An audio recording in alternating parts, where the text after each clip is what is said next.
MTP number 24. We're back from a hiatus. I'm exhausted. My twins have kept me up for probably 5 weeks. But we are back to answer all the questions, and there's a ton of great questions. And I want to start with David, Clayton, and a bunch of guys just like him. David, who considers himself young at 39. By the way, David, the youngest guy I ever implanted was 21, and the oldest one was 95. And Clayton, who had back surgery, he was asking me, can I get a penile implant? Of course you can.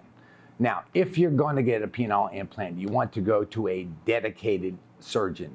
One of my good friends, Dr. Brian Christine, is going to have on his site, Erection Connection, a special piece on how to find the right person to do your penile implant. But I'm very proud to tell you that the SMSNA, which is the Sexual Medicine Society of North America, is having their meeting here in Miami next week. And we have 11 abstracts that were accepted. And since I've been gone, at least 5 people have their questions answered by these abstracts. And Dr. Sarmiento, could you please just review some of the abstracts that you've done? The 11 abstracts accepted to SMSNA, 5 of them answered the questions that we've been asked several times on MTP, and the conclusions of these abstracts we found were inflatable penile prostheses can be done while on anticoagulant therapy safely. Reservoir placement can be done safely even if you have had bilateral hernia repair. Floppy glands do exist in 25% of patients who have had an implant, but this can be addressed.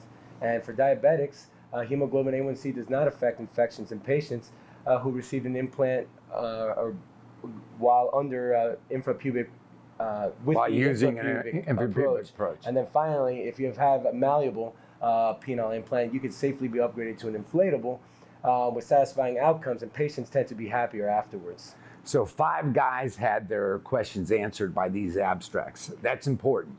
If you go to somebody who's active in the industry and active in publishing, you should have a great outcome.